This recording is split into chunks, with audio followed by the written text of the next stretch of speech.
late 2024, in an event that sparked controversy, former Manchester City player Mikhail Kavalishvili became the president of Georgia.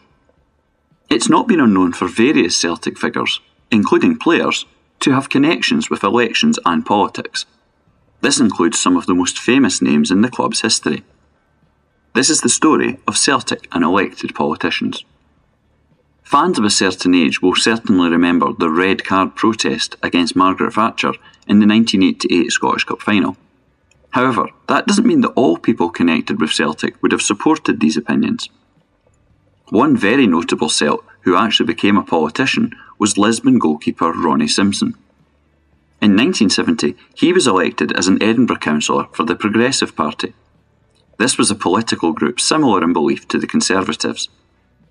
Despite what Celtic fans may think about these general beliefs, he's not the only player that has supported these views. One example is 1980s hero Murdo MacLeod, who later became the boys' assistant manager. In 2010, he voiced his support for the Conservatives in a Scottish parliamentary election. This was a similar sentiment expressed by Davy Provan. He once noted the changed way he lived his life, saying, "I was brought up in a house that supported Rangers and voted Labour. Then I signed for Celtic and voted for Maggie Thatcher 3 times. Footballers earn much more than the average worker, so maybe it's not a surprise that they're more likely to back right-wing policies." Frank McAvenny, Celtic's centenary season hero, once praised Tory Prime Minister Thatcher for cutting higher levels of tax. In fact, it's well known that Celtic players have expressed different political opinions. Paolo Di Canio was a hugely entertaining player, but later became known for his support of Italian fascist views, while 1970s player Jackie McNamara Sr. was known amongst his peers as Trotsky because of his left-wing opinions. In Celtic's history, it's difficult to name many people who have been more significant than Billy McNeill. Celtic's Lisbon captain was an iconic player and also manager, leading the boys to many dramatic trophy-winning moments. In 2003, he tried to get elected as an MSP for the Scottish Senior Citizens Unity Party. Showing that efforts were being made to attract publicity, the former Rangers player Eric Caldo also stood for the party. Ultimately, though, both men helped raise profile of the campaign, but neither succeeded in these election hopes. One Celt who was successful in his election attempts was Tom Curley. Curley played once for the boys in 1964, just ahead of Jock Steins' arrival. He later had a more substantial career in England, before becoming a local politician in North Lanarkshire, including being the provost. In recent times, the most high-profile Celt to stand for election is 1990s and early 2000s hero Lubo Moravcik, who's become a politician in his homeland. In 2022, he stood in 2 elections in his native Slovakia. The first attempt was as an independent candidate, and he failed to be elected to the regional parliament. However, he also stood in city elections for a Social Democratic Party, and was finally elected as a city councillor. The most obvious modern Celt with a major political connection is Timo Weah, who spent the first part of 2019 in Glasgow's East End, winning the league and Scottish Cup. His father, George Weah, was a legendary forward. He had a career featuring time at AC Milan, Paris Saint-Germain and Chelsea, as well as being a Ballon d'Or winner. Weah Sr. has been involved in various Liberian elections and was eventually elected as President of Liberia from 2018 until 2024. Another modern Celt with a political father is Dedrick Boyata. In 2024, Bienvenu Boyata, himself a former footballer, stood for election to the Belgian Parliament. This was for a Flemish political group, but despite his profile as a former player, he failed to win a seat. Someone with more success than Dedrick Boyata's father was Sean Fallon's dad. Fallon was an important Celtic player, but is best remembered as being Jock Steins' assistant manager. His father, John Fallon, was a local councillor and then mayor in Sligo in Ireland. And it's not just Celtic fathers that have become involved in politics. The children of some Celts have done so as well. Given the political views of the Reform Party, many Celtic fans were shocked when it was announced in 2025 that Stilian Petrov's son was standing as a candidate for the right-wing party. Political connections are not a new thing for Celtic.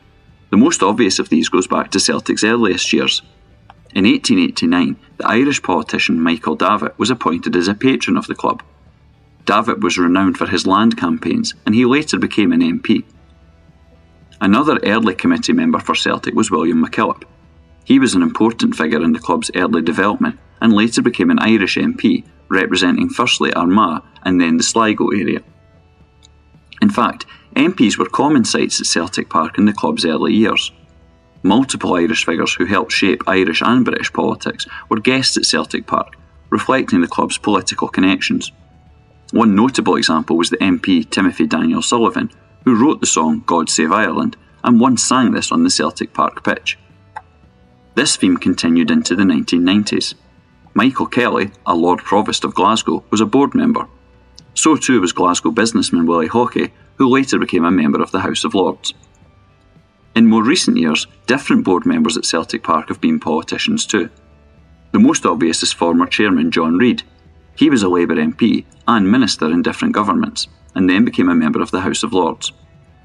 He's not the only Lord to work for Celtic. Ian Livingston served 10 years on Celtic's board from 2007 to 2017, during which time he became known as Lord Parkhead.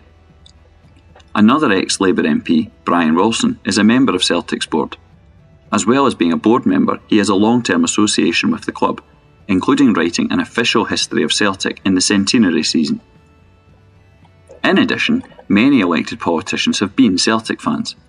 In the past few years, the most notable of these has been the former First Minister Humza Yousaf, who is a member of the SNP. Others include people like the former Scottish Socialist Tommy Sheridan. In an international sense, Celtic's main fan was someone who experienced living under communism during the Cold War. Former Celtic player Rudi Vata became friends with Ilir Meta, who served as the Albanian president from 2017 to 2022. On numerous occasions, Meta has publicly stated his support for the Hoops.